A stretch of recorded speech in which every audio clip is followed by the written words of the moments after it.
Good morning. So thanks for joining the session. We had quite a few registrations, but I guess the party last night was a bit too much. And yeah, if you feel like I'm drunk a little bit, yeah, because it's the last week party, yeah, so don't worry about that. So today, what we want to talk about is the impact of engagement channels, right? So the pharma industry has been kind of transforming a little bit, and our HCP engagements have been transforming. And we all know that, we are no more only talking about the face-to-face calls. We moved quite a bit from there, talking about omnichannel plans, talking about multi-channel plans, whichever terminology you basically use in your companies.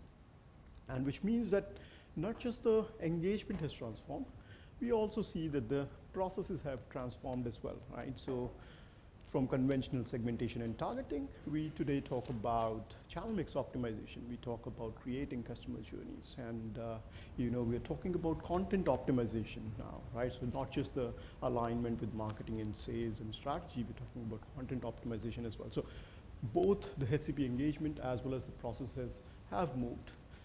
And if you think about where we started, couple of years back when COVID actually hit, right? So we were at pretty much the stage, everybody was trying to figure out what to do, right? Grappling with new technologies, trying to understand how do we deliver our key messages still to the HCPs, right? And today what we think, majority of the pharma companies, they have sort of reached the second stage, which is basically structural in nature. So we have acquired technology, we have processes in place, we've started to track KPIs and so on and so forth, right? Now, the next stage, which should be an obvious one, is how do we now optimize all of this, right? So we have put the processes together, we have put our money in technology, now it's time to optimize, yeah? And the reason for that is this. The stakeholders, the management of the company, they are also asking about it. The honeymoon period is now over, isn't it? So we are being asked to justify the existence, what is the ROI of the digital channels, and that's the reason why people need to really, really start to think about it. Look at what this guy is saying, right? So either we start to quantify our ROI or we get reorged as a digital functional, or worse, start reporting to IT, right? Nobody wants to do that.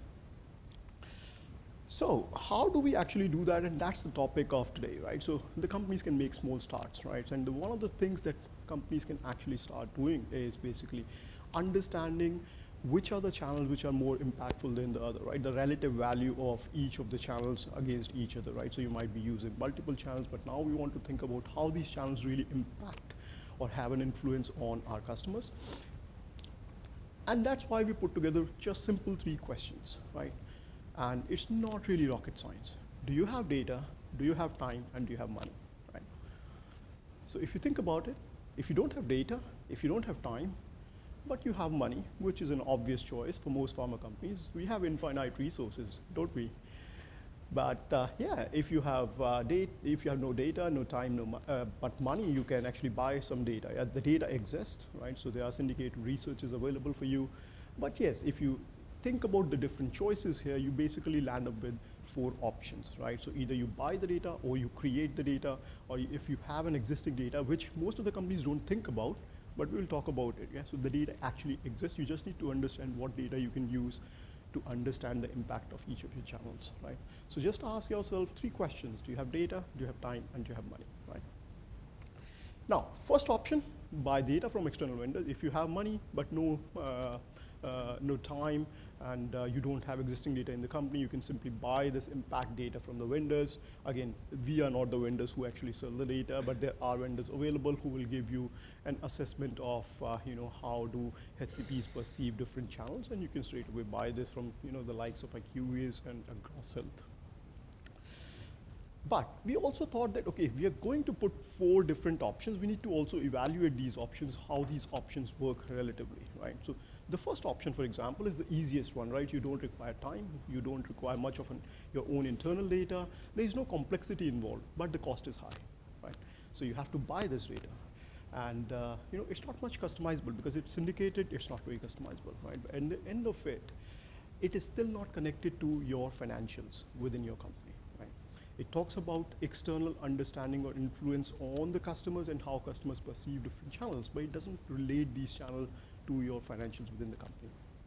So if you think about the 4 factors on the left, The lower or the less color you see in the Harvey ball, better it is. If you see on the right hand side, the more color you see in the Harvey ball, it is more better, right?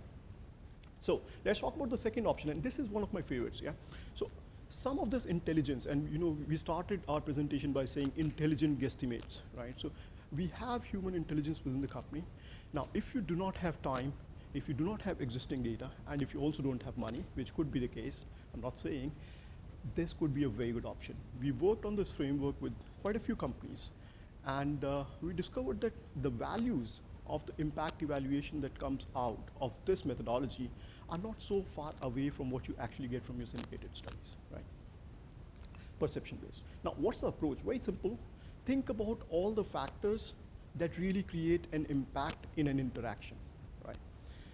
Every interaction has certain things going on. There are key messages getting delivered, there are key messaging being received, there is a retention of message, there is a variety of topics that you can talk about, the length, the peer-to-peer interaction. So if you think about certain factors and organize them, you will see that there are, we basically developed this about 8 factors with some of our pharma clients. And they thought that these were the real good factors that we should be evaluating. So if you put together all these factors, these are the factors that create an impact within an interaction. So what do? You simply start asking a group of cross-functional people within your company to score each of these factors for each of the channels, right? So let's say face-to-face in this case, for example, we cannot discuss too much variety here, right? So they're actually limited by the content that they already have. And can you tailor the message? Yes, it can be done. So on and so forth. So you basically score each of the factors for each of the channel on a scale of 0 to 1, 0 to 10, or 0 to 100, whichever scale you're comfortable with. And then you compare it, right? Face-to-face still remains the alma mater of our interaction. So you put that at 1, compare everything else, and you will understand, or at least have an perception-based understanding of where our channels are, which channel is more impactful than the other, and how much of an engagement index I can achieve by actually having 1 or 2 interactions from this channel, right? So this will at least give you some view of where you're going with your overall total package that you're offering to the HCPs. Now, this, as I said, has slightly higher internal buy-in because you're actually talking to cross-functional teams here, marketing included, digital functions and so on and so forth. Time required slightly higher, but no cost, you see. The cost here is absolutely nothing, right? So you're talking to internal people here, and we have worked with at least 4 or 5 companies using the same framework who were in a hurry. They didn't have that much money to actually put in, and the results were not that different.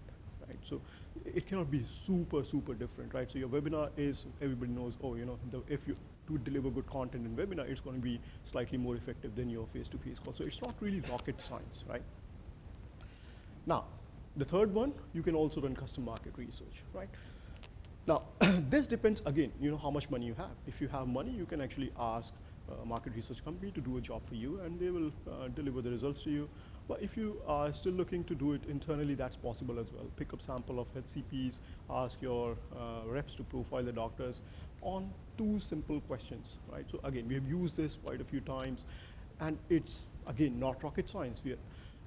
And if you think about the studies that we were talking about, the external syndicated data that you can actually collect, a lot of companies actually use the same questions. They're basically simply asking the doctors, what is your exposure to different channels, rate it on a scale of 0 to 10, and what is the impact or influence these channels have on your side, on your prescription behavior, rated between 0 to 10. Again, they do the same thing, take an average, compare it to the face-to-face call scores, right?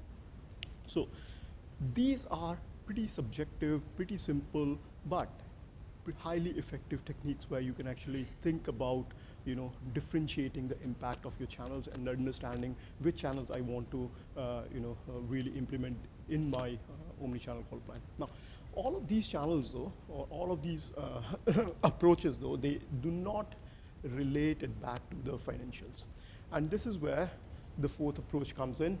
We will talk about that, but just to kind of summarize, in the custom market research, you require time. Remember that. You cannot do that without time. You'll need some data. You need some time to collect that data, and then basically create that market research report. Again, you can see Here, it should be a lower time, but it takes time, it requires some money, but it is customizable because you are doing it, right? But let's talk about something which is more advanced, and we talk about advanced analytics, and that is where Sid will talk you through the approach called Channel X model, which we want to present now. Yeah. Thanks, thanks, Nikhil. So, but just wanted to add one point over here, that basically the data required in the third approach, you just need to understand that you need to have a stratified sample of your HCP. So, usually we recommend 20 to 25%, focus on your high potential A or B doctors to focus on it. That's one advantage over the vendors basically, that you don't know which doctors that they have utilized to understand. Usually those doctors are the doctors who need $50 to $100 to do the research. So basically those are not the highest potential doctors who give the data over there. But over here, when you use your own market research or your own reps to profile those HCPs, you get much better results and much more linked to what is happening on the field rather than third party buying for third parties. So last approach is much more, it's an advanced analytics approach. So the idea of this approach, again, is the problems or the issues that we faced in the first three approaches, majorly the financials, not being linked to the financials, basically, that gets covered over here. So the three steps are, we need a lot of data over here. So collect as much data as possible. So all your CRM data, activity data could be, headquarter, SFMC data, third-party webinars, all the data, whatever is available, collect that. Second is, we need to run a regression model to understand the ROI for each channel. We'll talk about that. And the third optional part, which is not available in other bar, you can then go from that step of sales drivers, what drives your sales, to basically how we can optimize those drivers, essentially, which is not available in other approaches that we saw earlier, essentially. Okay? So just talking about data, whatever, as I mentioned, that whatever is available is good, basically. But the basics data, what we require is your activity data, so multiple channels that you're utilizing, essentially, and your sales data. And most of the time, it should be linked, because if you have brick level sales data, and you're doing the activity at brick level, you will have that level bit. Another interesting input you will need is the expert input that will be coming from your, sales management, marketing folks, those people who know on the ground what are the maximum minimum frequencies or what are the return that we usually see. We always need, with all these statistical models, we need to make sure that we compare to ground realities what's happening in the field. And last thing, again, you need some advanced algorithms or advanced systems in place to do those analytics basically for you, or hire a consulting company to do that basically. And the next part, and I think this is the most important part, is basically the processing of all the data. You have the raw data, and it might come from single source. I was listening to multiple presentations yesterday. Data is still siloed, so you need to bring the data together in one place, essentially. You need to make sure that all the data is integrated. You have done the data cleaning, outliers have been removed. You have done multi-collinearity analysis to understand if there's correlation between variables, you need to remove certain variables and those kind of things. And essentially transform the data to run the models, actually. Now, when you run the model, this is somewhat the result that comes out, essentially, right? So you see the green line, that's our sales value. And what this is, basically, is the, what are the drivers that, drive my sales, basically. So what you see over here is the gray one is the base, which is usually called the carryover. So what is important for us to understand with this, these models is they help us really define what are the drivers of our sales, essentially, and that essentially is the ROI or the channel impact of those. And you see, and this is real data from a client, essentially. So you see that face-to-face, remote are major drivers, and then you see certain places, the red, which is the events when they do, there's a peak of sales coming immediately after the events, and last a bit longer because of the carryover impact coming out, actually. And this is the basis to go to the similar level what you have seen in the other three approaches. For these ones, you get the ROI values, you normalize them, bringing everything to face of level 1, essentially, and then you see what is happening with the other channels. And usually, you get somewhat similar results, but very interesting to see what is happening across, different channels, essentially. Now, in this one, the optional step, which we recommend usually, is to move from channel impact, what we did before, to basically, what would be your optimal mix actually. So, you do your response curves, understand. So again, this is understanding what is the carryover, what are the impact of different channels. And this is basically, okay, now we have understood where we are. Are we doing over-investment? Are we doing under-investment? We need to basically, optimize our level of investment based on these values essentially, okay? So to start with, I will just quickly go through a basic definition of a response curve. Most of you probably know this basically. So this is the relationship between your investment and return, and which is the incremental return over the carryover essentially. And what you see is that, usually it will not be a linear line always, right? Whenever you invest, you start with a good response and then it flattens out, because after a certain point, whatever you do, it will not bring impact as much. Doctors don't have infinite bucket of prescriptions, remember that, unlike some therapies in US essentially. But the two important things that you take out of this slide is the average return on investment and marginal. And just to explain, average is like the total return at that point, how much is coming. Marginal is that if I spend $1 extra, what is the return that is coming? And this is the most important one, because this will help you essentially define what is the optimal mix of investment. So let's suppose you have a launch brand, you want to ensure that you increase the coverage, people know about your brand, so your marginal return would be always negative essentially. Or maybe average is also negative, but you really want to go. Once you have a mature brand, you will be somewhere over here always, because your marginal should be high, because you don't want to, you want to focus on the top doctors, but you already have a huge carryover, hopefully, with the other doctors essentially.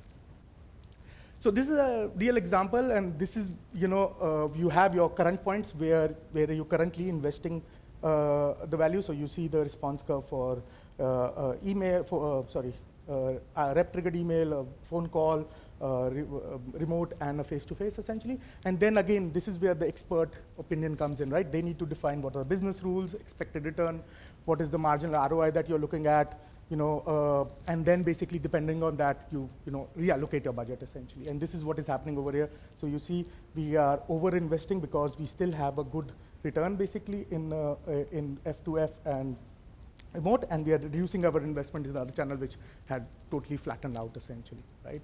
So this is a real example from Asia, one of our clients essentially. So you see that what they are doing. Now, interestingly, this was done for marketing team at national level. This same analysis can be done by segment ABCD, or when you have personas built in, you can do those things at persona level also, so essentially, okay? And now, if you compare the other one, this is totally dark everywhere. So you see it's highly customizable, have a very huge sales impact, very much implementable because everybody's involved. But at the same time, it's very time and data intensive, it's complex in nature, and also there is a certain amount of cost involved in this thing, right? And this is where we come in. So we have developed a platform to do all those things for you yourself, basically. So we are developing these recipes in the system, actually, and these recipes are, channel mix optimization, could be digital segmentation, could be all those things that, pharma clients can do by themselves and not require, expensive consultants to do that, basically. So thank you very much. Just last slide was a little bit of our promotion, basically, but apart from that, most of this is examples from what we have done. So and we still have a couple of minutes if yes. There are any questions. Go ahead. No, ladies first. Okay. So my question is regarding like these calculations, right, with the multi-channel equivalent or whatever we're calling it, let's say. What would you say, how comes into equation like the HCP preferences, the channel preferences? How can you calculate that? Because if, let's say, one HCP is totally unprone to email or, let's say, one type of channels, then the equivalent should change. Yes, Yeah, it does change. So that's why I was saying this was run, sorry. So he'll show you the data, right? So we basically pick up the engagement data, and Exactly. this is where the preferences come out. So there are two ways, right? So you can either go and ask the HCP what kind of channels do they prefer, or you can actually use your own engagement data. You have that, let's say, for last 1 year or so. You'll see how much they've engaged with your, webinars, how much is their open rates for the emails, and so on and so forth, right? So if you look at that actual data, that brings in much more value compared to asking a doctor, because the perception versus real engagement with the channels could be completely different. Exactly. And that's where, if Sid goes back a couple of slides, you'll see that we talk about bringing the engagement data into picture. Exactly. And this response curve right now, as I mentioned, was done at marketing at national level because they wanted to see where the total investment they're doing. But for other clients, like we have a client in Korea where they started with the first process was, hey, we need to have a digital persona for doctor. Yeah. So then for digital persona, we said, hey, this doctor is a traditionalist doctor. For them, the response curve would be very different from a doctor who is a conversationalist doctor, for example. So the different personas that come up based on that. And I can show you a real example in the tool also if you come by, actually. So yeah, I'm asking because sorry, No, because we also did this digital profiling, and actually what's interesting is that you have to also have this correct, how do you say, like frequency of doing the digital profiling, because obviously when COVID hit, everything changed, and all the digital profiles were basically had to be redone. So yeah, and what's the optimal time? 6 months right now. 6 months. And then it will change to 9 months, and then it will be a yearly thing like a value-based segmentation. Because I think right now doctors are, in Asia, we have a big issue right now that doctors are no longer interested in webinars. Because they have been bombarded with webinars so much that nobody wants to run, and webinar channel is gone down zero. And all these third-party companies which are doing a lot of webinars, they are not they're finding it difficult to find people. Even the phone calls for that matter. Exactly. Right? They receive so many phone calls. I think they've switched off their phones, right? So it's called digital fatigue. Exactly. Yeah. I think the next channel which will be most optimal would be like postcards. Handwritten postcard to the doctor.